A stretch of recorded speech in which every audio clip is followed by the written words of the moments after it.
Good morning, everyone. Happy Friday. I hope that you all had a great week so far, and we're ready for the weekend.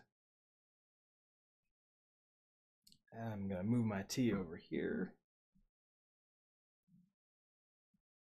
Last night I ended up going to a Hacktoberfest meetup that was put on by the Denver Devs Slack community, which was really awesome. I met several different people, some that I knew, some that I didn't. One person I met, he is a community evangelist. I have his card somewhere. From DigitalOcean, so he was actually part of the team that's putting on a Hacktoberfest. So that was really interesting to see that he was trying to get his pull requests in too. Miguel, good morning. But I did it. I got my 4 in, so now I can just sort of concentrate on the rest of the stuff. I told him about how I created a library for this, and he was very excited. He shared my channel with the internal Rust team at or I guess they don't have a team. An internal Slack channel of Rust enthusiasts at DigitalOcean. I don't think they actually have anything written in DigitalOcean for themselves, but that doesn't mean that they don't want that to happen. Okay, so moving on with like what we're doing today. To begin with, I noticed that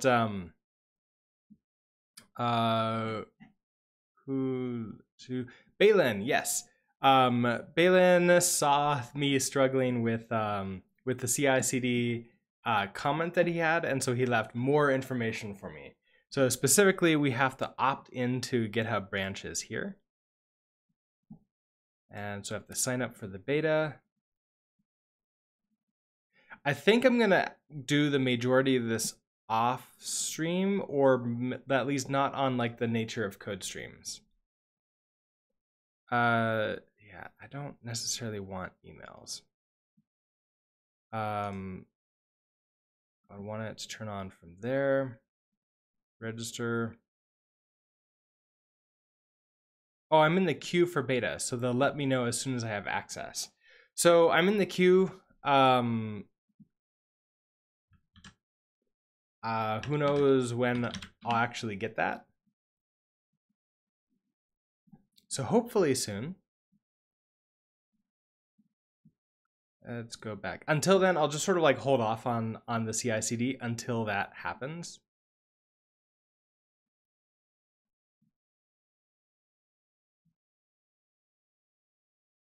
All right, so let's take a look. Balin also added this comment.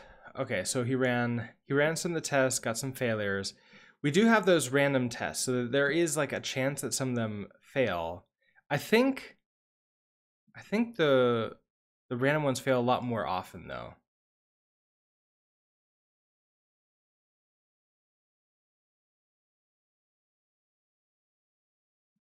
And I should double check that. So let's go and do that really quickly. So builds BBG. So if we take a look at source, I think it was in.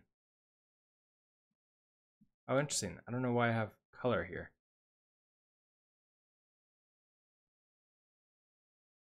I somehow accidentally got a folder sort of into master with this.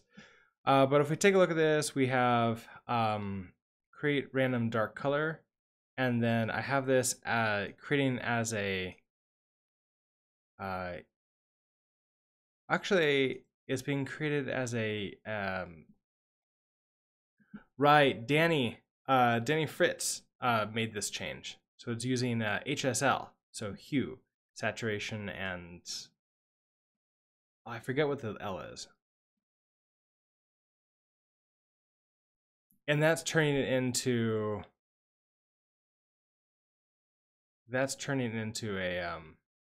a number, and then he's multiplying it by 255.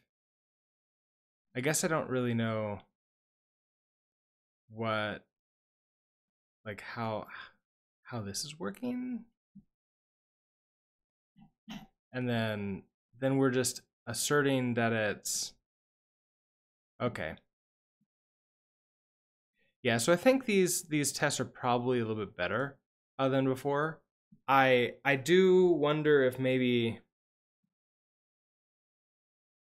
yeah, so we're just asserting that within a range that it's less than or equal to 1.5. Yeah, I think this is fine. If they bother us too much, then I can like remove some of the test to like make it just test that it is a number and that it existed and there weren't any errors, or that we were able to create it. All right. Let's see.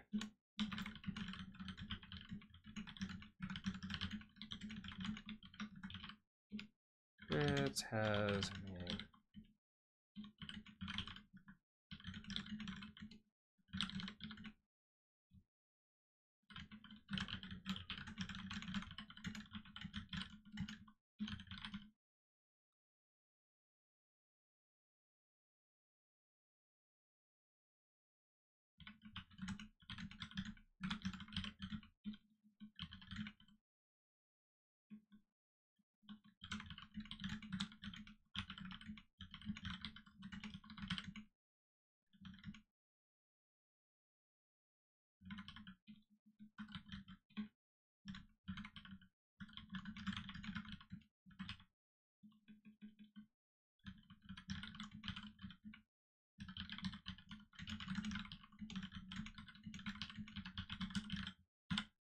Okay.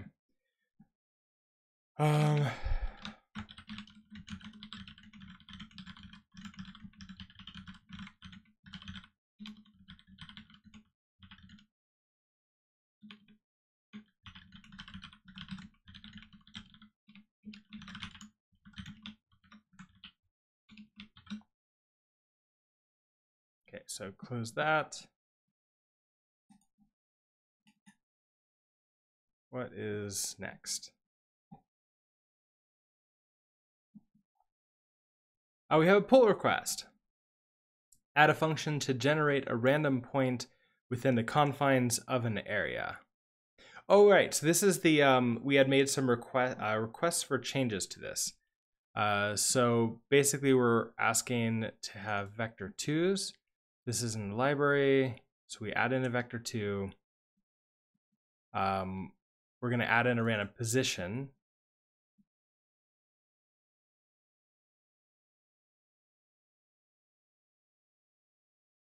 And so here's this new code. Pubfn random location. You know what? I should just pull this in into here. It's going to be a little bit easier to see. Where is my, there it is.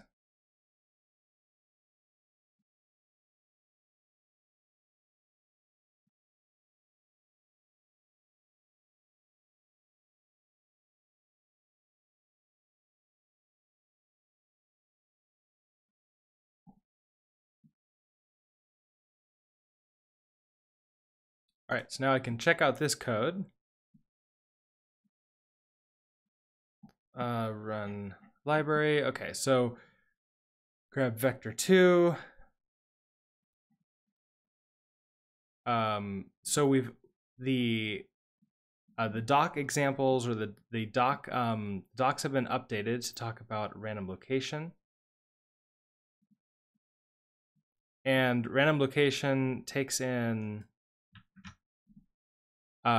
width and a height and returns a vector 2.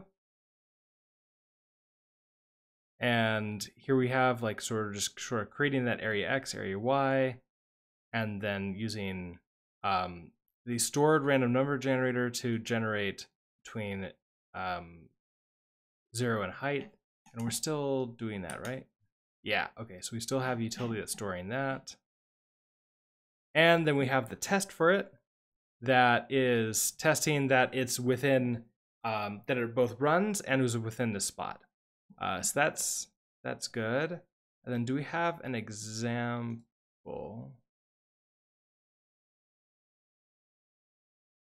Doesn't look like we have an example for this. Did I ask for that?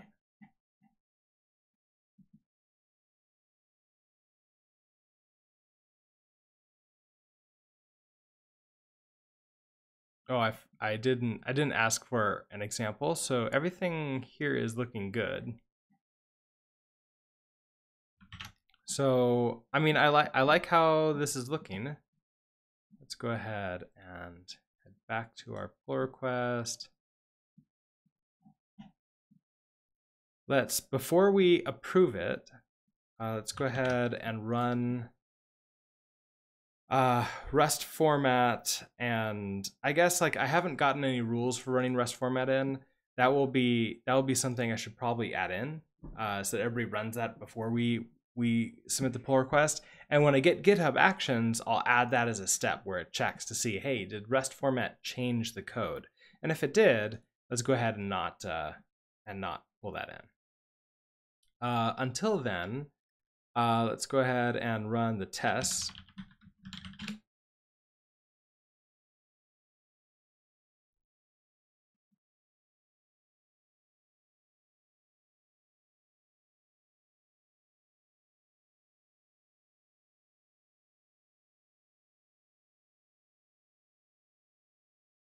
Okay, so those all pass. That's fine. We also have a doc test. So that's pretty awesome that we have that. And we have the doc test because of this section. So if you're not familiar with Rust, the way that documents work is you use 3 slashes instead of the normal 2 comments. And everything inside of here is now going to be a document, essentially. Like that's going to show up in the official docs. And what's really interesting is that if we have any code, it gets compiled when we run cargo test. And if that code fails, then our entire test suite fails. So it's a way to ensure that our documentation stays up to date. So with that, let's go ahead and cargo. We're going to run our examples. I know, isn't it interesting? It's one of my favorite parts. Okay, so we need to chmod plus x, run examples, run examples. So this is create circle, create rectangle, create square, random bright color, random dark color. Just the new main. And that's it. And I think that's all of them. Like the script actually goes through and just runs everything that it finds in there. So I see that this is pretty good. Let's go ahead and merge this in. So I'm going to go back to description. I'm going to exit review mode. Local changes. Oh, I added that. Yeah, no, discard.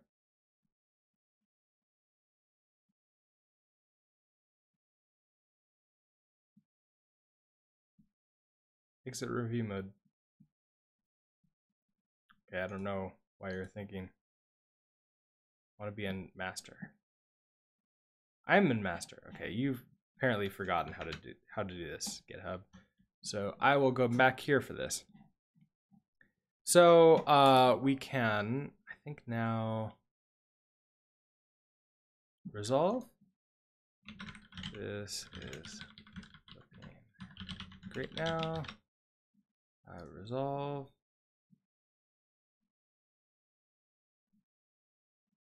Yes. What do I?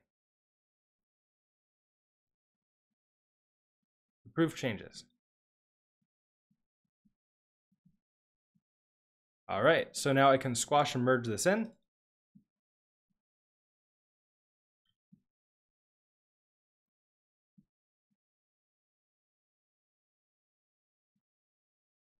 And accepted pull request. Okay, so perfect. This should also close number 22. Yes, I never know. Like sometimes it doesn't close the issues, and it gets a little bit weird for that. But let's go ahead, and now that we have that, we're going to git pull the new master down. I'm going to run a cargo fmt. No changes to that, so perfect. And then I'm going to cargo test one last time.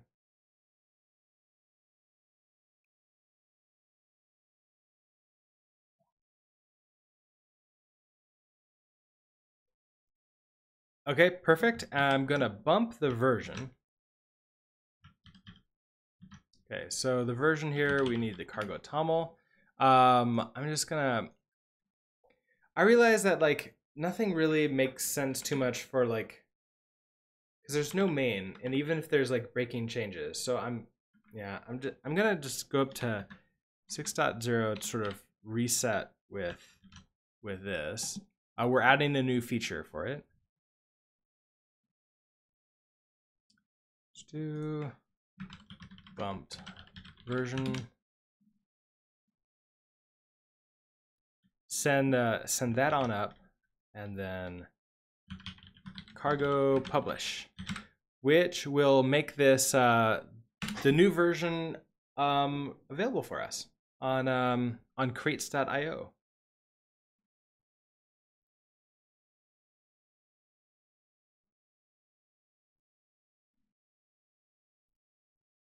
And so once this is done, we've gone through the pull requests that we have outstanding, which means that we can start maybe playing around with the ecosystem project. So for those of you new and just watching, I have been going through a book called The Nature of Code by Daniel Schiffman. And Daniel Schiffman is the host of the Coding Train. If you've watched that YouTube channel, he does some live coding there. He's also an instructor, professor, I think, at New York University, I think, ITP. I'm not exactly sure which arm of that he is. But he wrote this book as, I believe, his for his class, and he made it a pay your own way. I actually have a physical copy of the book, but you could also read it online for free. So at the end of each chapter, he's suggesting that we update what's known as the ecosystem project, which is basically incorporating what we've learned into like just sort of one area. So I've interpreted the ecosystem project as an arena, and let's just go run the ecosystem project as it is right now. Wait, what happened to my terminal? And my VS Code. That's not a good sign. Okay, so that seems to have crashed completely. I don't think that made it up there.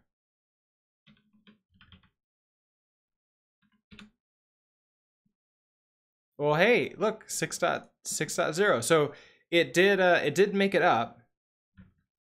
It just didn't. It crashed my code at the same time. If we want to go take a look, oh look, documentation is gone again. Does it just take a while for it to get compiled, and then that link shows up as soon as it's compiled? Maybe that's what it is, because last time it definitely was here.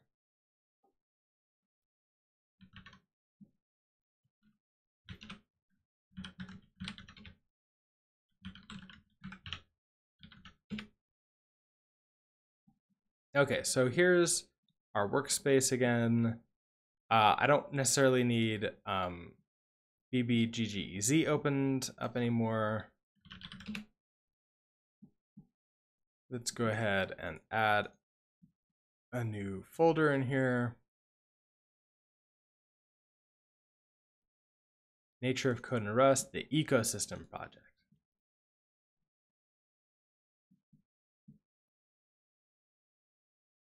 So what I want to do in here is open in terminal here and cargo run this. So this is like where we left off after the end of chapter 1. So in chapter 1, I included elements from the introduction and chapter 1 itself. So Introduction was like basic movement on the screen, and the idea of random numbers. So we had like random walkers sort of walking around the screen randomly. And in chapter 2, we added this idea of vectors. So vectors allow us to do some interesting math and then be very precise with how we're moving and where we're moving to make things a little bit smoother. Now we've learned forces. So we can take those vectors, add forces to them, and sort of move them around.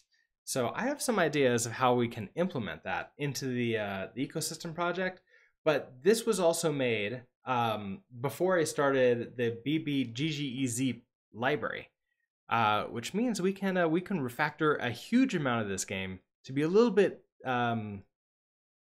easier on us, because I definitely want to use that library.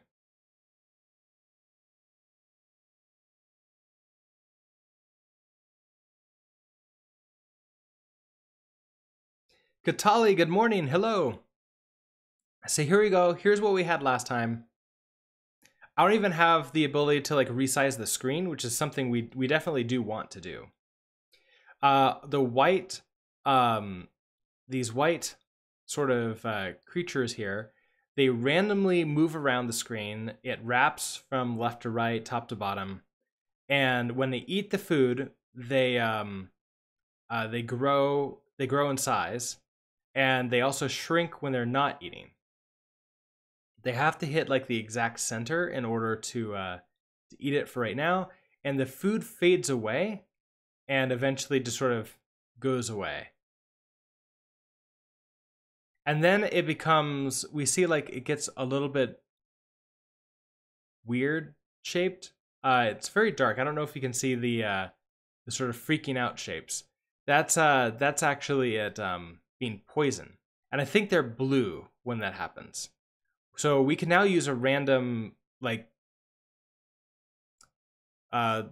we can't use random dark color or bright color, because we're gonna want these to be very specific colors. So maybe more things. This last walker is about to die because it just ate a really, really strong poison food.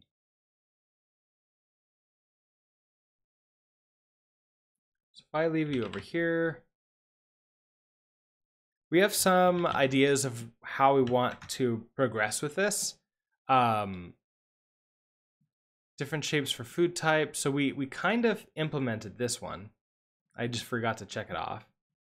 How's it going? It's going pretty good. I got my 4 pull requests in for Hacktoberfest. And now that there's a decent number of you all watching, how are you all doing? I hope things are going well.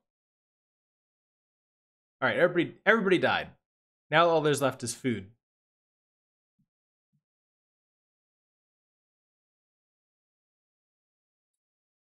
So here's these ideas. I think one more idea is poison goes away after some time. Stacking, good morning. I'm glad things are looking good for you.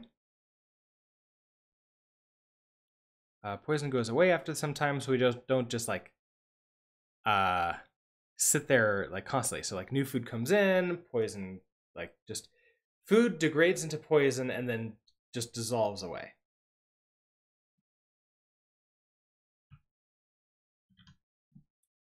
But until then, we're not going to add any new features today, or at least I don't think we're going to have time for that.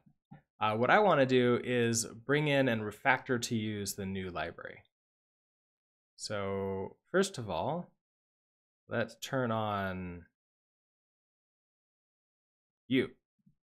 The Twitch highlighter coming on. And then we can come into Cargo Toml. We don't need either of these anymore, I'm hoping. Did I go through the PRs? I did go through the PRs. There's just a couple. Oh, there's just one new PR today. I don't think your PR had any changes, right? I didn't see anything in my notifications.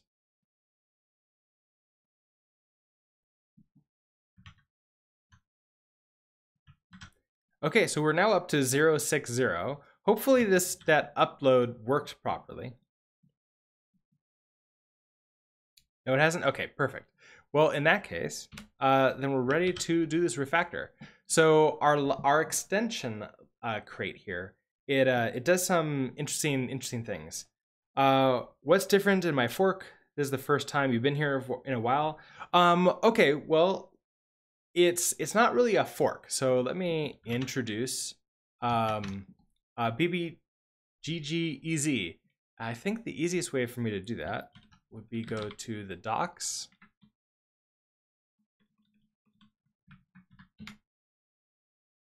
And we'll just sort of take a look at what we have here. So this is the latest version that we just uploaded. And what I've got exposed currently is a utility structure and a run function. But since it breaks the previous code, you're also adding the new PRs into mine.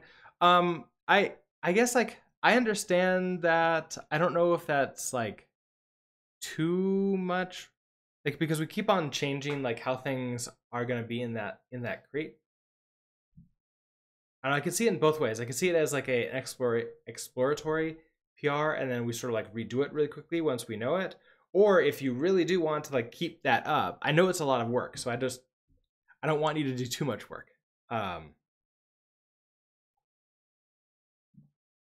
So in our run function here, this basically allows us to reduce the size of our main function by a huge amount.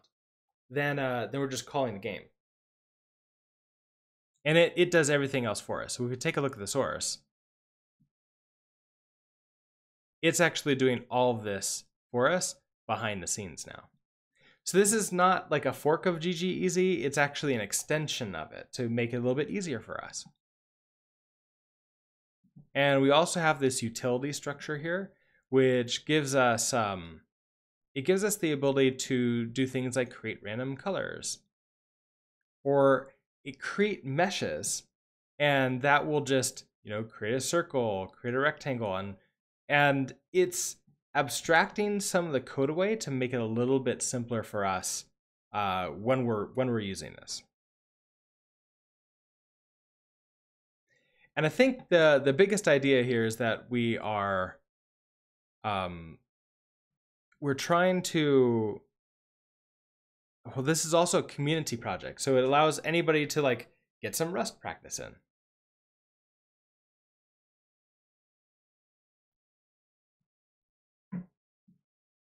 It's mainly copy paste work, then refactoring the examples. Okay, well, in that case, I think that's pretty good. Now that I think about it, I think random location, we should probably have an issue for that. So I'm going to create one.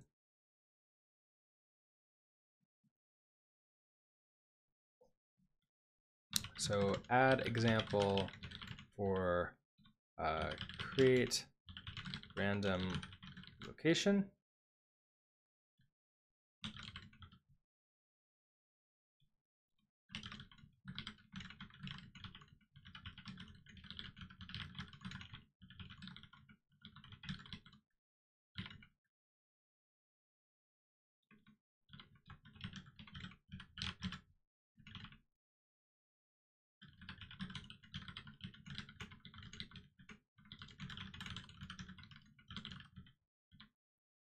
And for labels, let's do, I think this will be a good first issue, and Hacktoberfest.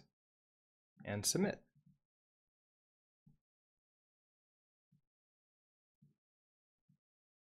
All right.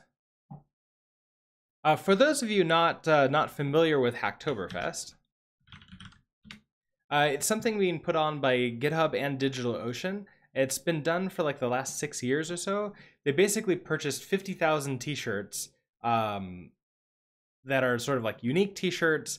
And if you do 4 pull requests this month in October, then they'll send you that t-shirt, like one of those t-shirts.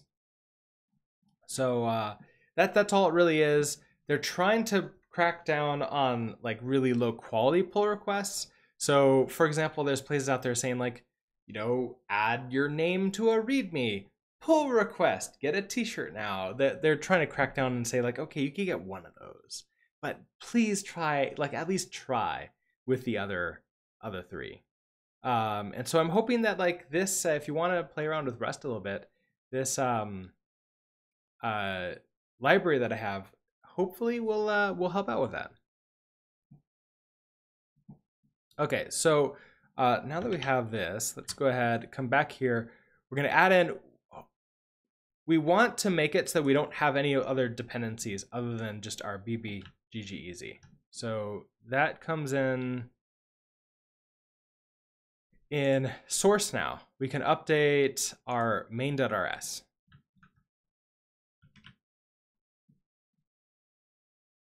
So this is, instead of all of this anymore, so we have the ecosystem coming in.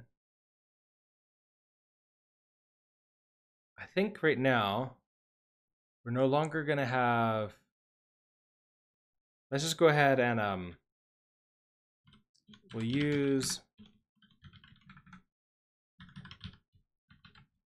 and we need run.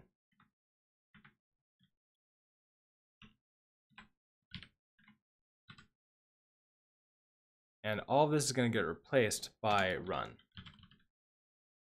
And I might as well actually just pull in.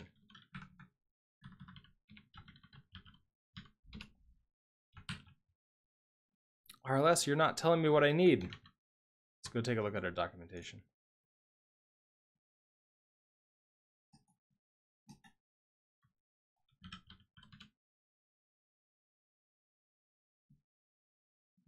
Okay, so we need the game. Okay, so a game. So that's our use, oh, what was it called? Ecosystem. And I think it was just game.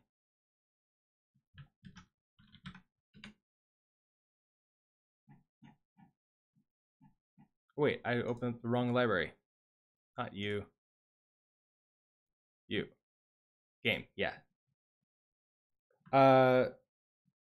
Doesn't random location already have an example? Wait, does it not? I thought I didn't see it. You might be right. Create circle, create rectangle, square, bright color, dark color, runtime. I think we have random colors that has an example. I don't think the location has an example.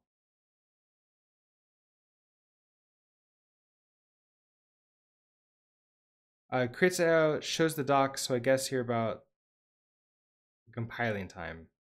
I think that's what it is, because I was very confused with creates.io not showing the link to it, except when it does. Oh, and now here it is. So it takes a little bit of time for it to go. Right, so librs lines 113. Oh, in BBGGEZ, so here. Oh, okay. Yeah, so there's this document. I was thinking about like an actual example, like example code, like up here, as opposed to just a documentation example. Yeah, you know what? I should clarify that. That is a very good point. I'm to clarify.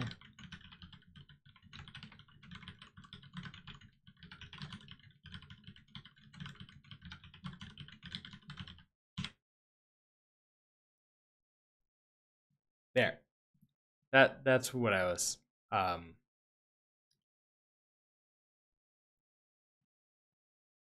All right.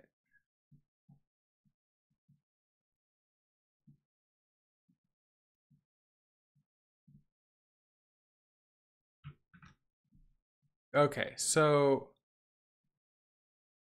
in main.rs, we have this, we have use ecosystem game. Run, so the first thing it does is it takes in this game, but we need to create a new one. So let, and this is a mutable game.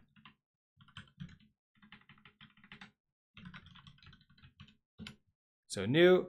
Now, currently we're requiring in the context, we don't have access to the context anymore, so that's gonna have to change. That's gonna be one of our refactors.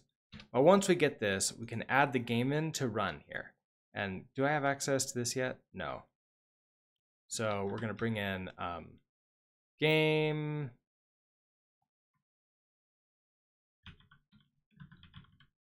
That. You know what I should do? I should build this. Well, ooh, I don't know if I can.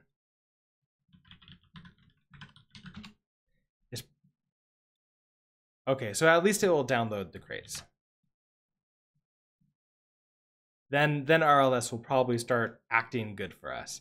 What else do we need from run? We need the title and the author, and that's it. So the title is going to be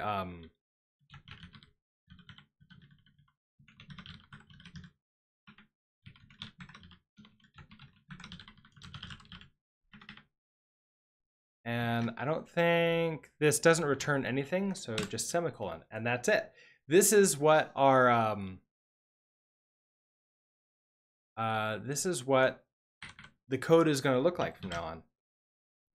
A super simple main file.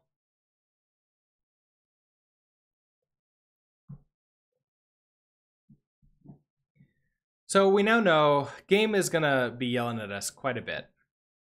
So not you, I want you. So game here is taking in context, and we're just not going to be able to do that anymore. Which, I mean, it's a little bit unfortunate because that means we can't store the arena size or anything else like that, but we don't really want to because there's some other cool stuff that we can do. So we don't want to store the random number generator if we can help it. Just foods and walkers. And I believe that these are, so we have to give it like the arena size. We're probably going to want to change how that works too. So you take nothing in. We have arena size. We don't want to create those. So we don't need to keep you either. Now, so we're creating foods new, and then I think it's generating a whole bunch of food right away. So let's have foods not generate anything. It should just be an empty vector.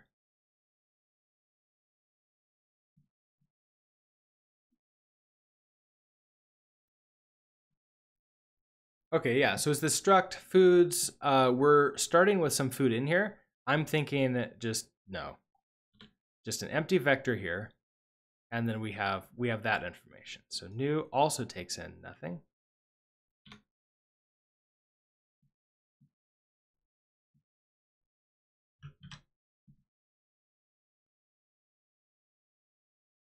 That should be that. How did our error?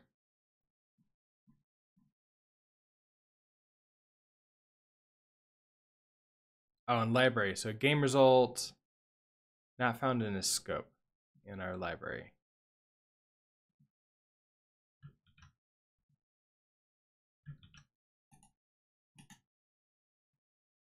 Game results. Oh, right. Because so now we have this this fun problem that we're not bringing GGEasy directly anymore. Now what we're doing is we're using BBGGEZ, and then we have these things.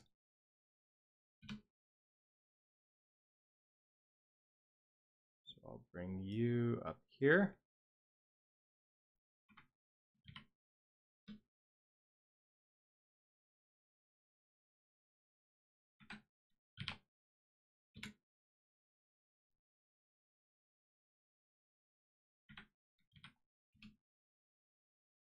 We don't need rand, I'm hoping. And we do need foods and walkers. That's separate. Let's see if this makes it more fun, more happy. Found keyword use, expected, there, semicolon.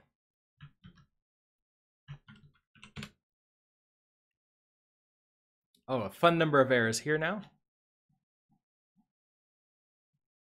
So use of undeclared type or module rand. So I have a bunch of rands that were in there. Is this use block new? It reminds you of Golang. Like use like this. I think this has been around before. It's how we bring in like the external libraries. It's essentially a require statement or import statement. Like depending upon what other languages we're going for. I haven't used Golang, so I guess they use the same thing.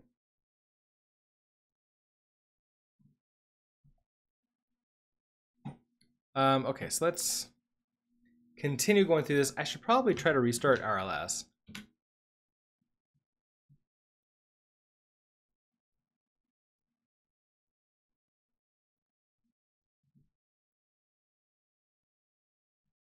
Are we getting errors now? Not really. There may be errors somewhere else, and it's just too much for it to handle. Okay, so it's failed to use rand and food rs 2.5. So food rs.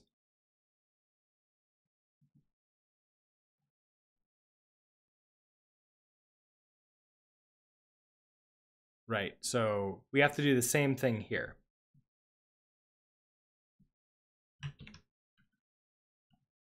So we're gonna use BBGGEZ.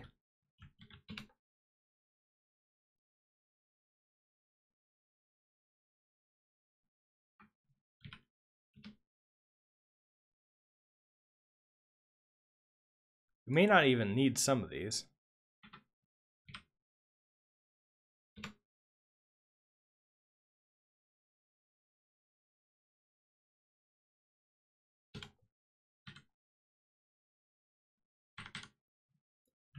Okay, so there's that. What's next?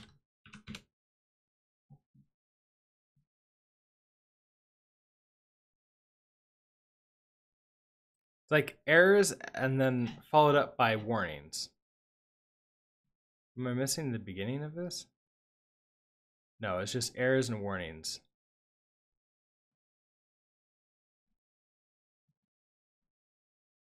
That's fun. I may have to just go through everything and like fix it on my own before I run this, because the errors are like there's too many of them. Okay, so now it's mod rs. So foods mod rs. So here's the same problem here.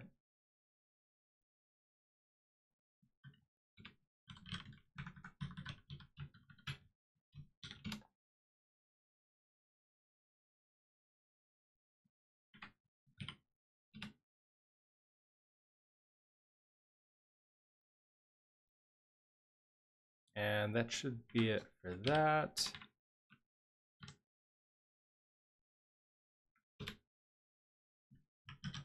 Save you. I missed rand prelude in the file you were in before. Did I? In food? Not here. Not here. Not here.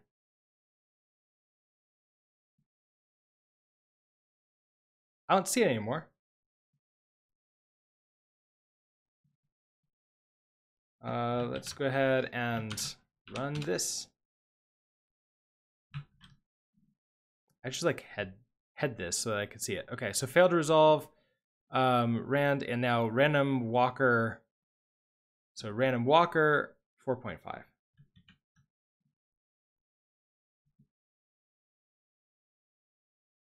You deleted it and you didn't re-export it. I'm hoping that I don't actually need it.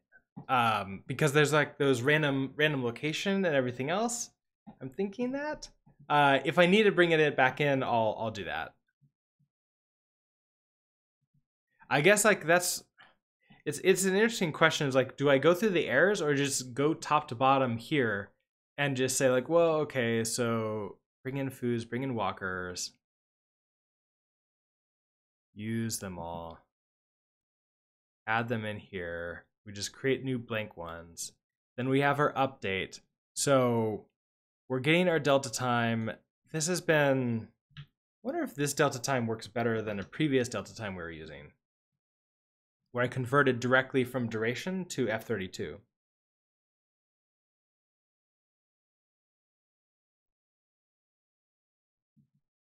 Ticks.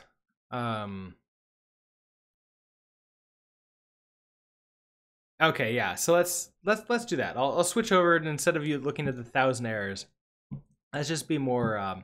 Let's just go through this, and we'll be our own compiler. Okay, so we have our ticks. I don't know. Oh, right. Okay, so this is like a potential fun thing, which Danny Fritsch found out on his computer, which was it was taking a lot longer. I guess I don't know if his computer just runs a little bit slower than mine or faster than mine. When going through the ticks, it was taking way too long for some of the examples. So he was doing basically a timer function for every second, like every so on seconds. That might be something interesting to try in. I don't need to right now. I just wanted to get it working. Now we have this Walker's update, and here's where we have like random number generator. I don't need to pass it in that. The arena size. So we can do that one. So I can get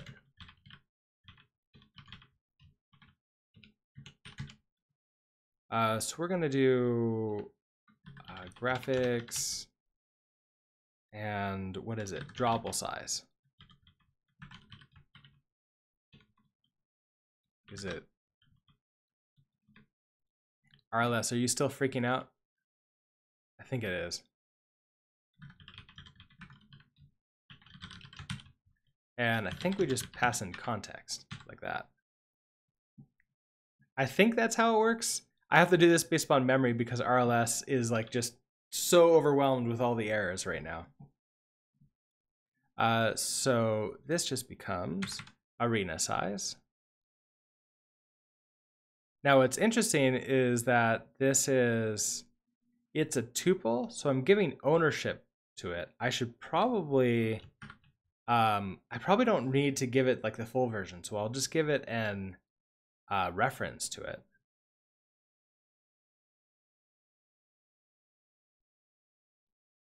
So then we have the foods. We're handing in mutable list of all the foods.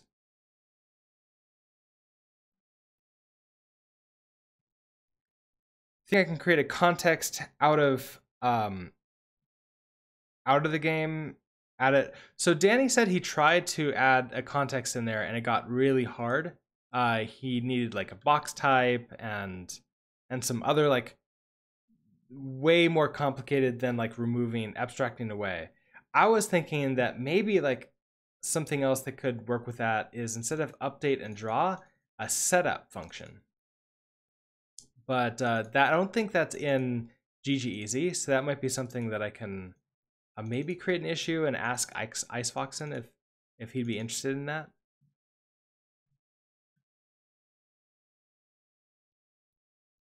Okay, so we have timer ticks content, that's fine, and our delta time. So that's good. Then we have our foods update, we have ticks, a reference to the arena size, and I don't need to give it the random number generator.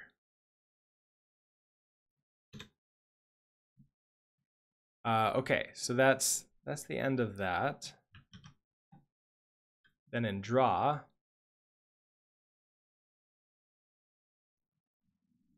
so we loop through all the foods.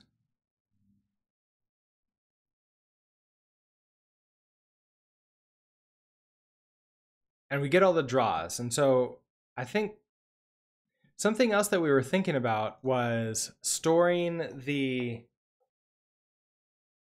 meshes separately. So like not necessarily creating a new mesh all the time. So right now I'm not going to worry about that. We'll just let the foods like create a new mesh every single frame. But eventually I think we should store the meshes inside of the food struct. And I don't want to give it the random number generator here. I may need to like give it something that holds a random number generator. Set food equals food question mark.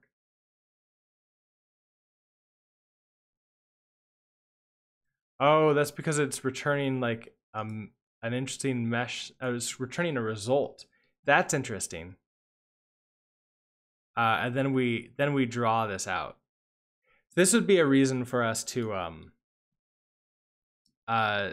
like store the mesh directly. We wouldn't have to do this anymore. Okay, for walker and self walkers dot draw.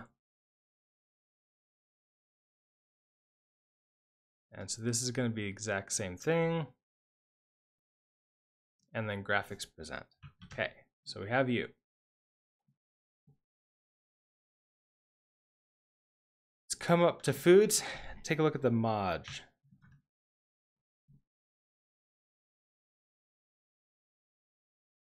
Okay, so we use this. We have our public struct foods. So we're going to create an empty array of food and then an update.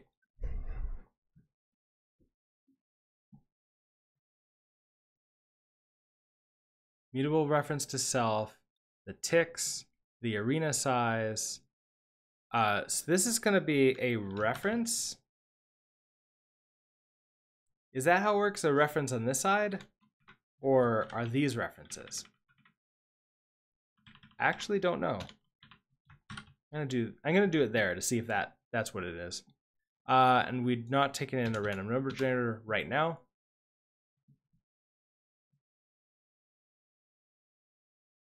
Then we have ticks, self add food. Okay, so this is basically determining should we be adding food into here. And so, okay, we add a new food into the arena and then pass it in like a random number generator. Let's just not do that right this second. And then the arena size. All right, so I think that's fine. Then we tell the update the food, we hand it the ticks.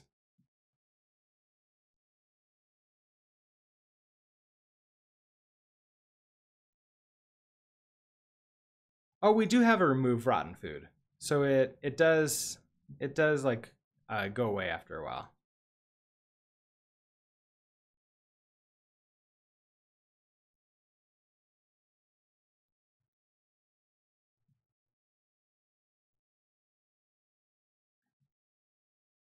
Okay, so then we have draw. Let's not do the random number generator right now. And then this just returns an array of all the meshes.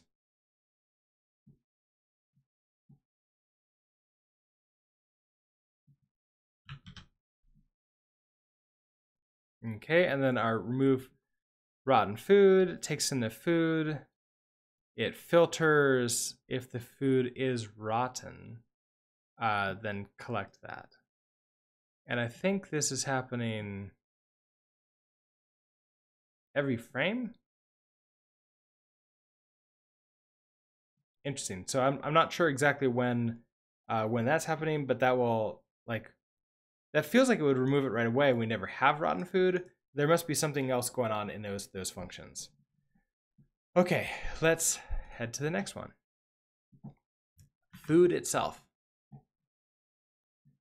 Okay, so we are using BBGGEZ. So we have our location. calorie size, whether or not it's been eaten, the calorie loss rate, the calorie loss amount, and the minimum calories that it is. Denny Fritz, good morning. Oh, yeah, so he's suggesting don't let his attempt at getting context into the game stop you from trying too. What Danny ended up with worked, but was pretty complicated, so he scrapped it. Yeah, if you could figure it out, that would be amazing. But at the same time, like, don't, if it ends up being like too big of a rabbit hole, then don't worry about it too much. We'll work around it. All right, so food. We don't want a random number generator right this second. We're bringing in the arena height or the arena size. This, I believe, is going to be a reference.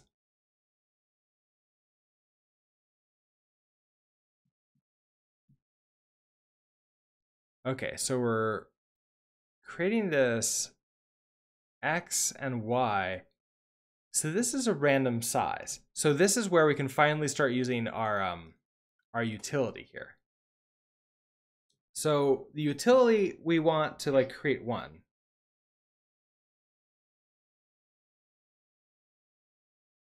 You didn't try it actually just on GGEasy doc some time ago. You'll try to do it, maybe create a PR to BBG. Yeah, like absolutely. I mean, the worst thing that happens is we have a conversation about it. So I think a PR would be great. Let's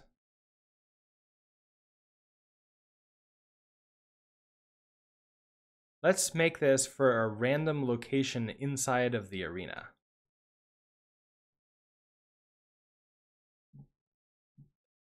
Which means that we need to bring in the utility and bring that in. So let's come up here.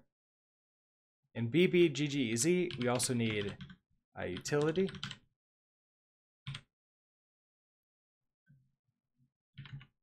And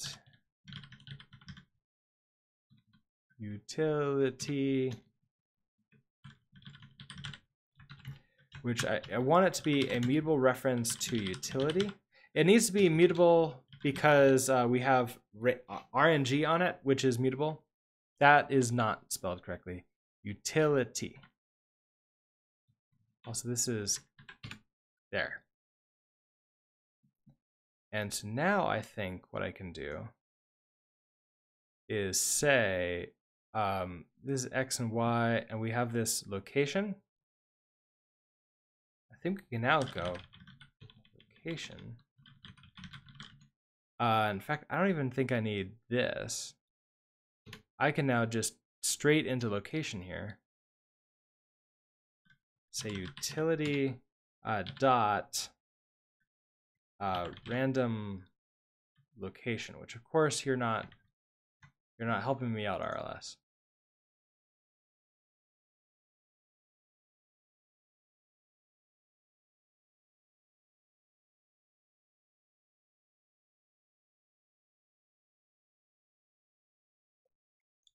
Random location. This is what I want.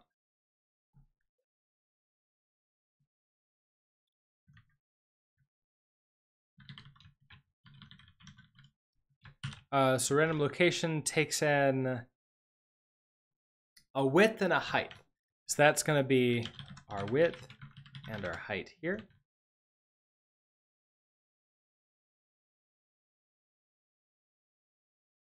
And it returns us a vector2, which is exactly what we want inside of this location. So that should be perfect. We may run into a problem where I don't want to actually give it a reference to this, but I'd rather just copy that all over the place. I don't think that's that big of a deal.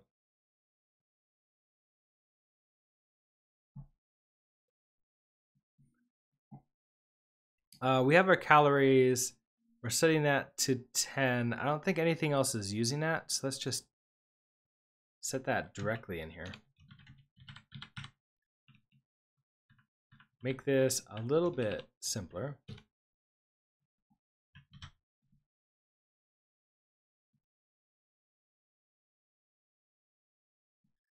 With this being done in food new, we need the utility passed into it. So who calls food? I think modder s in here. In updates, here's this food new. So we need now to in here take in the utility.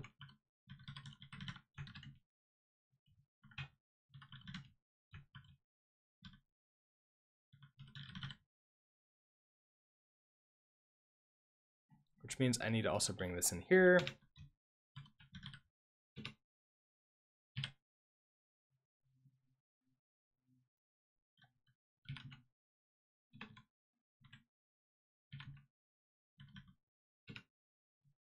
Okay, so there's you, which then finally means in the top level library, let's keep a copy of the utility.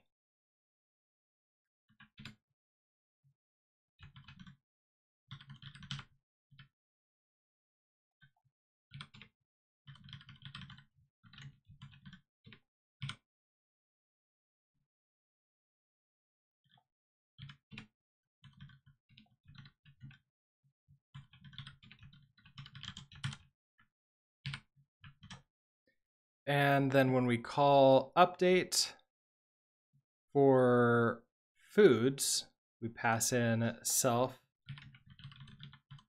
dot utility, and I think this is going to be just a mutable reference to it, and that should be fine. We might get like an error. Hey, you're in a loop somewhere. You can't do that. We'll figure that out when we'll cross that line when we get to it.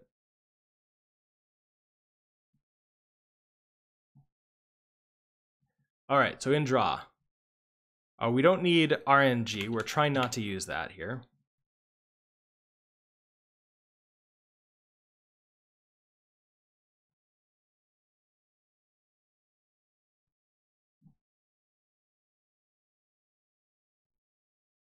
Let's see. So, oh, Danny, you're just telling Katali what the problems you're running into was.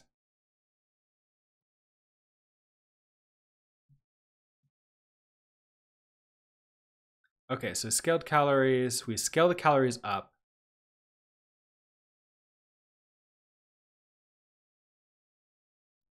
Now we're using the color is being set directly on here. And so I see like necessarily we might not want to like create something like this is already a decently sized.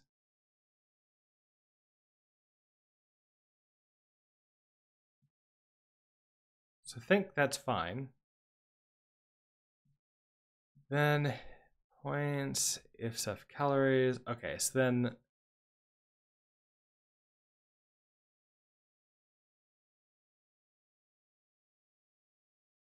oh, I see. Okay, so this is, we're creating a triangle here. So let points, if set calories. So this is a triangle. So it's going to be like the points for a triangle or the points for just a random assortment of weirdness. So I'm thinking that would be excellent, like a new mesh to have, is a triangle shape. So let's add that in.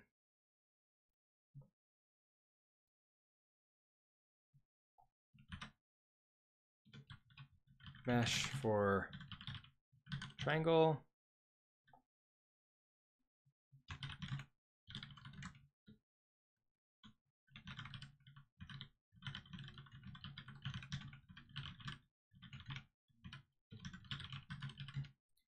Okay, so the ecosystem project creates a triangle. Let's see, so it creates a triangle. Nice to have in the library. Anything that we need to think about for this triangle? Like maybe how big it is?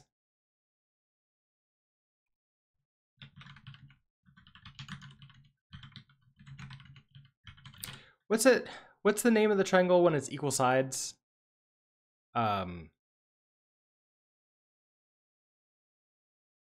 Like I forget all of that stuff from high school math. Equilateral. Chiroptical. Thank you. The triangle should be equilateral. So equilateral. And also high, yeah. Let's see. So the triangle should be equilateral.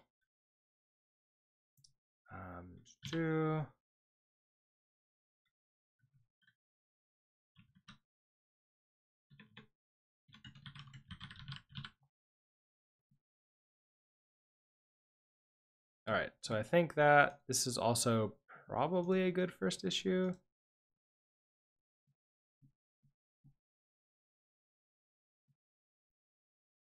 And then the other one is we're creating a sort of,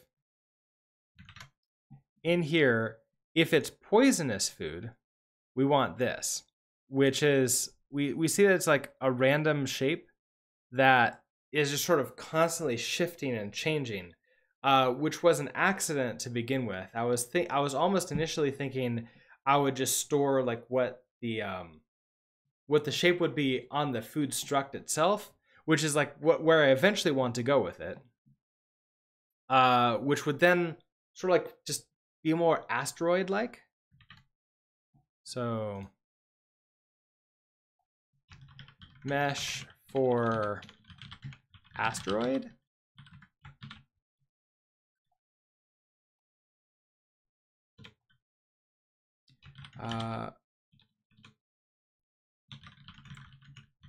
So for the food in the ecosystem project,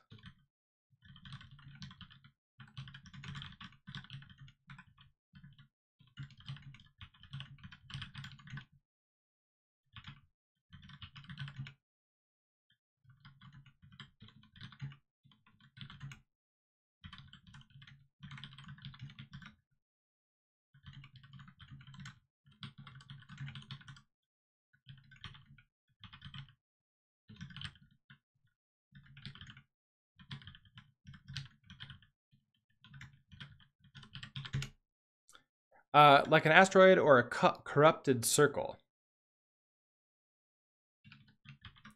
A mesh generator for this.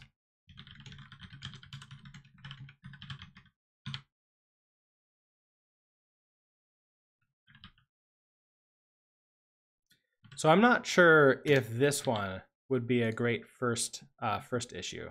I could see this one being Hacktoberfest. I don't know. I'm not sure. I'll just add it as Hacktoberfest right now.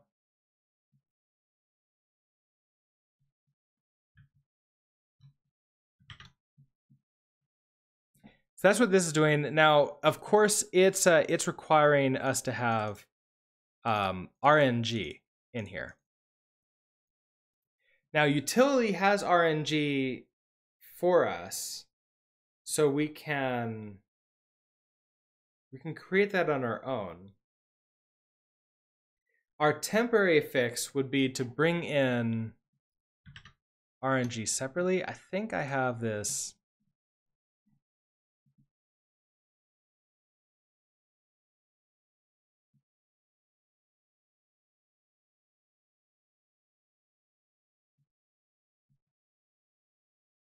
Is there a way for us to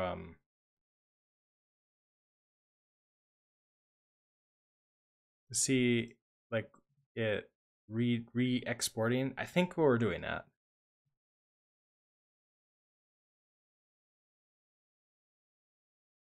Because that being said, we're also, utility is storing RNG inside of it too. First page of the docs. Okay, let's come back here. Yeah, here it is, re-exports. So rand is re-exported right here. So perfect. So what I can do is up here, let's take in rand.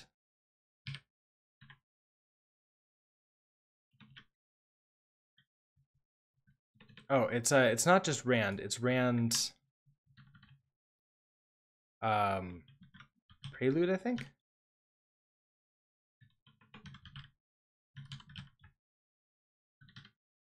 like that. Which should... Now this is not going to be the best ideas memory-wise, but I think like and temporarily until we like fix it, this will work for us. So we're just going to say let RNG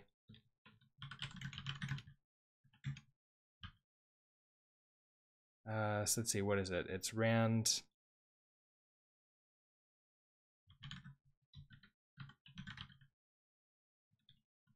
Is it capital T? I actually have a snippet for this. There.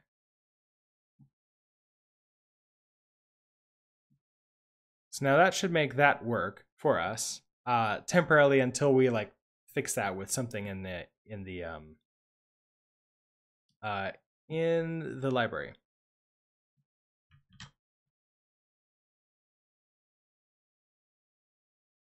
Then we're returning a mesh builder new polyline build.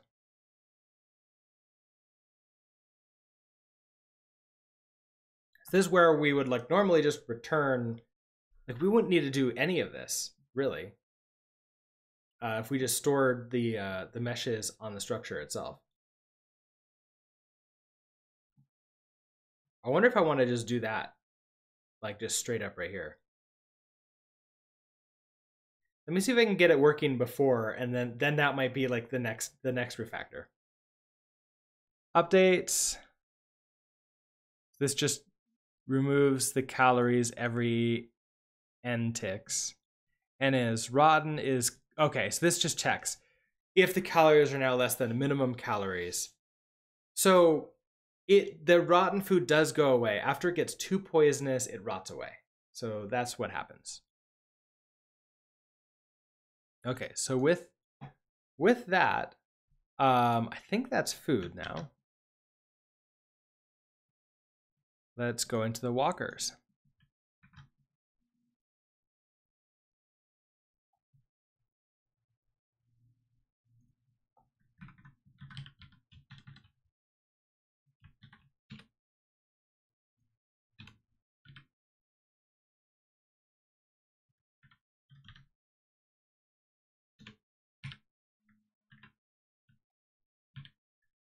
Actually, no, this is separate.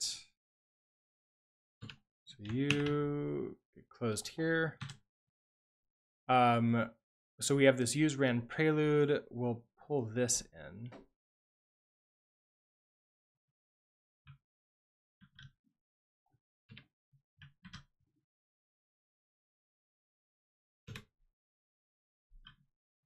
Okay, so I think that works for our uses.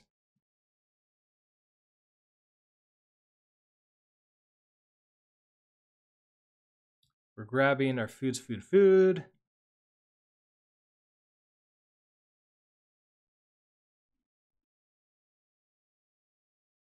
Our walker holds a random walker. Right, so this is a tuple for right now because we're gonna have multiple random walkers, which I think is gonna be next time. I'm kind of wondering if I just don't want to deal with this right now and just have like, there's just one type of random walker for right now. But probably like, I'll just probably keep it. Here's this, I think we have an enum for it somewhere. Maybe it's in here. Oh no, here it is. This is the enum. And then here's our struct, which is a vector of these walkers. Got it.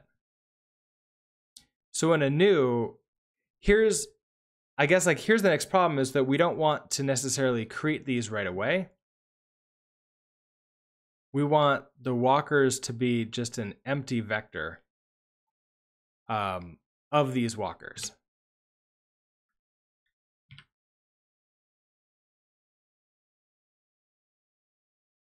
And so maybe on like the first frame, that's when we can create a bunch of them.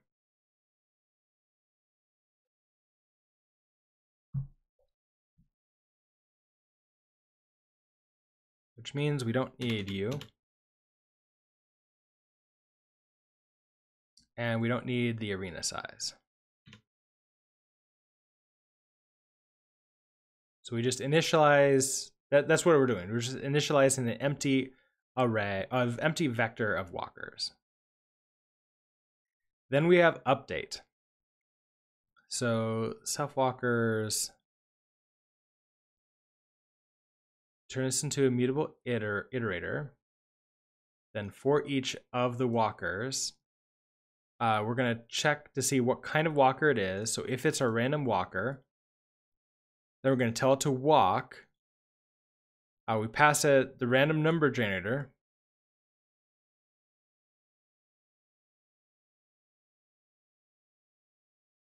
The arena size.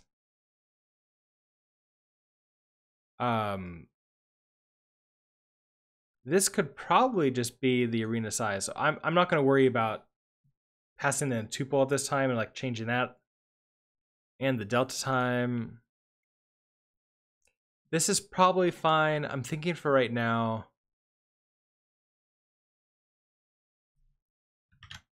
One thing that's curious in utility,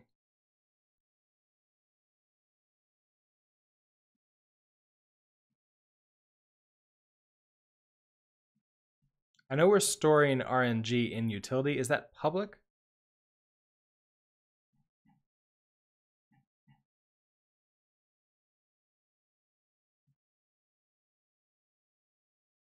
No, so it's not public. So we're not making the RNG field public on utility. So for right now, let's just create a new random number generator in here.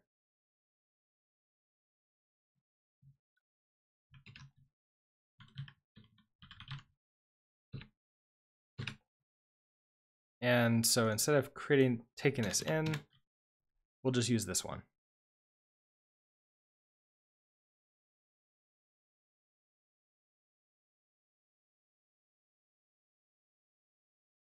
Then we're handing it all the foods so it can eat the foods.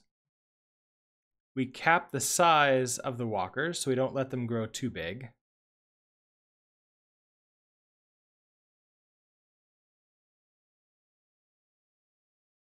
And then we also tell the walkers to spend energy every 100 ticks.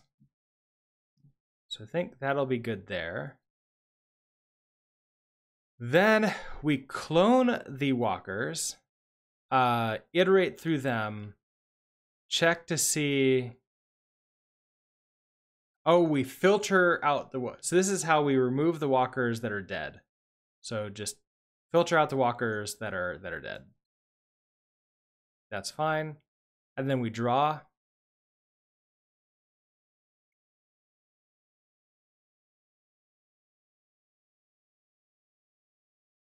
So we're mapping through all the walkers. So we're basically returning a vector of meshes. That's what, or actually vector of game results, it looks like. Yeah, right here. Okay, and then random walkers. So let's fix this too.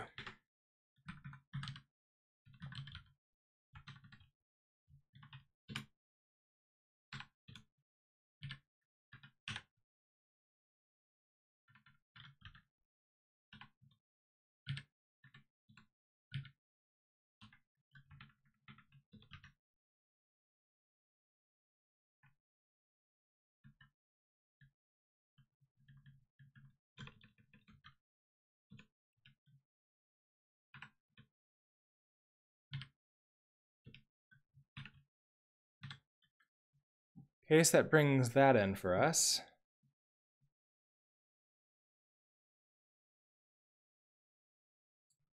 So we have our random walker. It has a location, a velocity, and acceleration, a size, a color, and a max size. I think that's all fine. When we create a new one, we need the arena width and arena height. I think that's also fine. We're not creating new walkers until after the game is running, so I think this will be good. We'll have access to the arena width and arena height.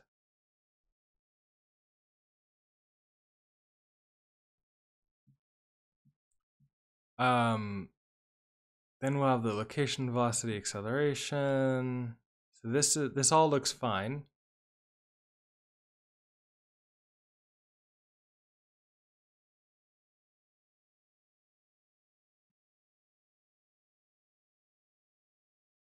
In draw,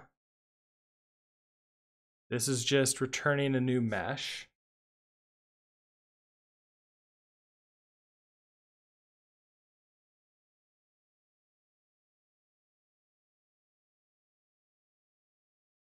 In walk, we're taking in a random number generator, which I think we are passing in the previous area. So this is fine. The arena width, arena height. So we have our acceleration, our velocity, and our location. And so we're updating using the standard like things we learned in chapter 1. And then we also keep in the arena. So keep in arena takes in the arena width and arena height as a tuple. And then this is the wrapping around the sides. So this should be fine. We're just updating the location. Eat takes in our mutable, our mutable reference to the vector of foods. We're going to clone all the foods, loop through them in reverse order. Oh, the highlighter reset. And then we're going to find out if we're close to it. And if we are, we're going to eat it. And so we tell the food to remove itself, and we also increase our own size. Spend energy, reduce our size. Is alive, we just check or see if we're bigger than 0. And cap size, just keep ourselves from going too big. So, I am fairly certain that this will not work. But maybe we'll get less than like 1 million errors. Yeah, we got less than 1 million errors, so that's a good sign. All right, what's next? Use of undeclared typer module rand. That's food RS line 40.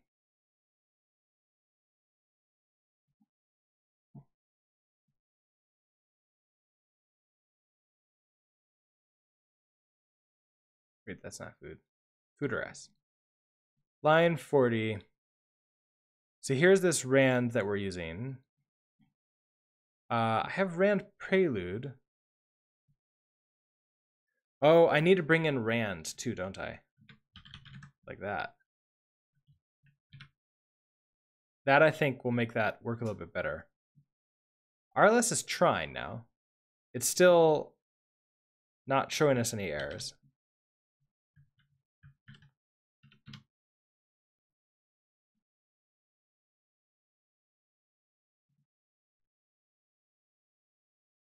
Okay, so this is happening in mod RS too.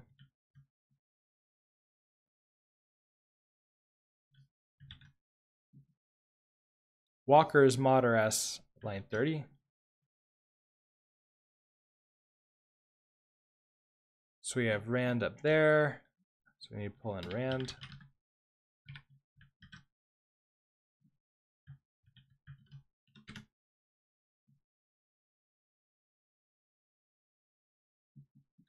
Okay, so then mod foods mod RS RNG is not found in this scope. Oh, because we're not passing in RNG, I guess. So foods mod. Oh.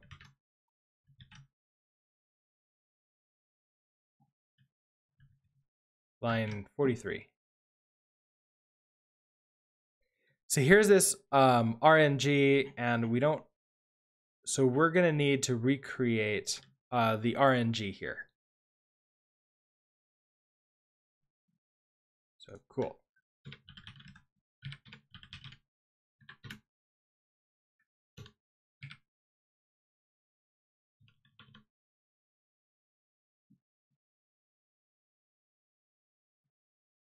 Where was that? 43.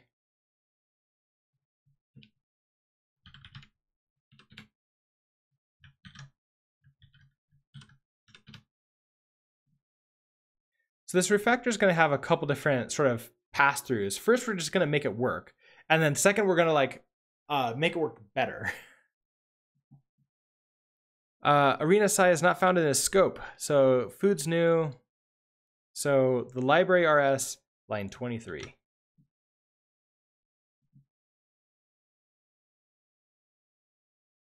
So food's new. We have this arena size. Oh, so this is like in the game. So we need to not pass in the arena size at this point in time. And we're not passing in the RNG either. And that's going to be the same for you.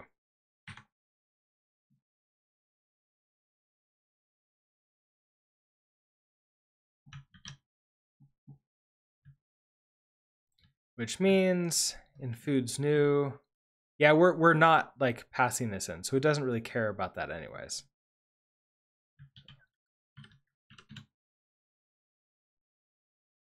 Less and less errors. Okay, so unused import, well, I'm not gonna worry about the warnings later. Okay, so expected tuple found reference. So I don't need the borrow on these.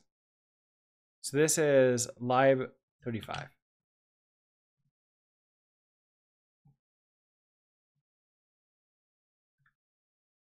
So I don't need that.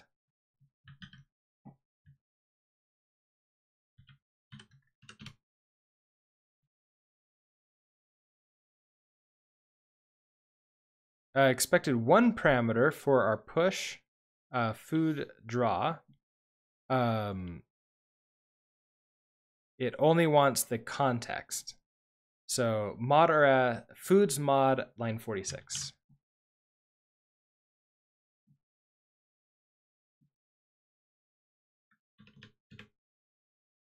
So we don't even need you here.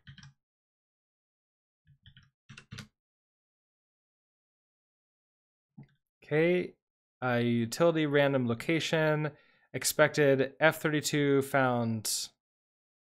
So this is foods, food line 26. So foods, food line 26.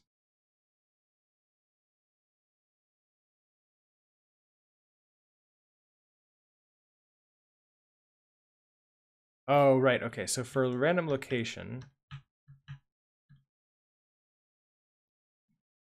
this requires. Oh, you're still not telling us. So expected F32 found a reference to F32.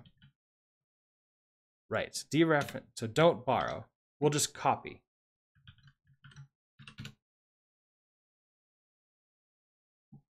And then here, mod rs, so foods mod, line 31, same thing.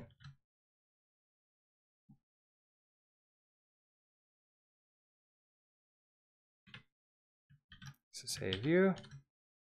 I'm gonna switch to cargo run. Okay, so still a few more problems.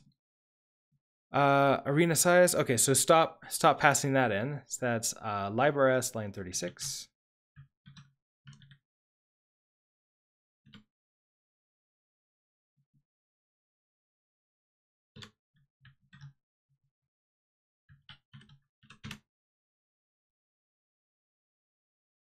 Okay, so run the game. Expected a mutable reference. Found struct ecosystem game. Consider mutably borrowing here, so mute game. Okay, we're in the main function now.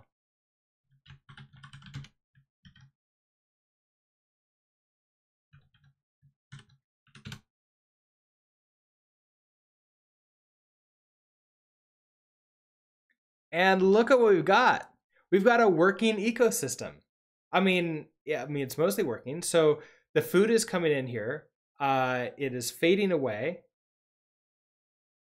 And let's see if it turns into like a crazy shape stuff when it works, or if we crash.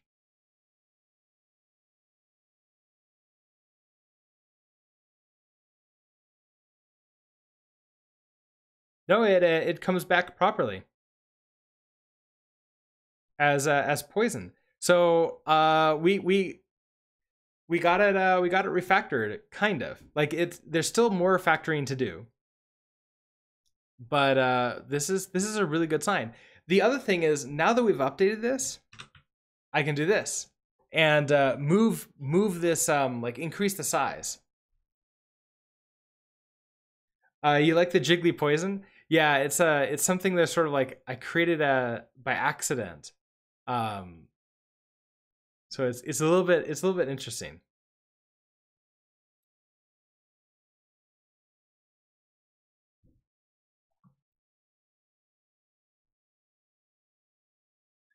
I also find it interesting that we have way more poison than food. We're gonna have to like make changes to that. That's probably gonna be for next time. So until then, let's go ahead and find our README here. So for our to-do, we still need to, the code is toxic, yeah. Okay, so what we need to do, actually start using BBGGEZ properly. What does that mean? Well, I think like we're just gonna have to look through the code and see what that is next time. Happy little accents, yes. But other things that would be nice to do would be less poison, more food. Let's see. What else do we want here? Less poison, more food. I noticed also when I killed it. When I move around, that's fine. When I make it bigger, the triangles actually get bigger in shape. So we need to implement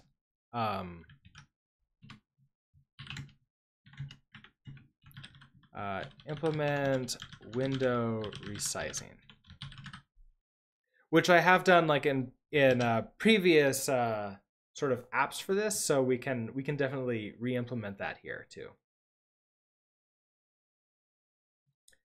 I don't know if there's anything else that we need to do before we want to then add force-based walker. And that will be it for the chapter 2 ecosystem, unless of course we add new ideas into this. So with that, I'm going to close up. There's nothing unsaved.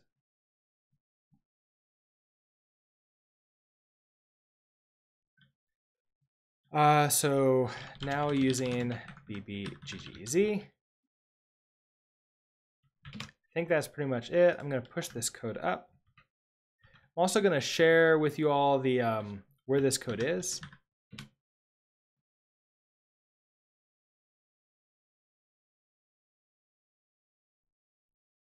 So this is in the nature of code in Rust repo that I have and in the ecosystem folder. So here is a link to the code. I'll also have it in the description of the VOD in case you're watching that, or you want to just come back and like get the link later. I am watching this repo, so if you want to add an issue or like a pull request for more things to do, please feel free to do that, and I will sort of like look through those usually during the streams, but sometimes in between them too. My general stream schedule, as it were, is Monday, Wednesdays, and Fridays at 6:45 a.m. Mountain Time. I think that's GMT -6. And I usually stream for like an hour and a half or so. I do have to go because I have a stand-up to attend in less than 10 minutes. So with that, let's see if there's anybody streaming.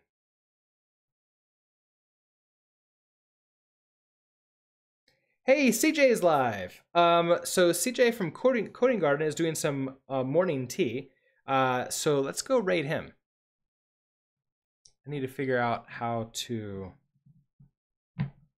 Can I do that in this? The mobile dashboard. Oh, not that one. Apparently.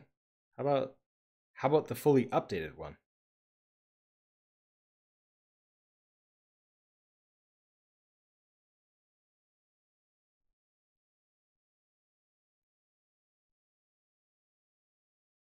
No, apparently not. Okay, so give me a second. I'm gonna switch to my ending stream, and then I can open up my actual full raid window.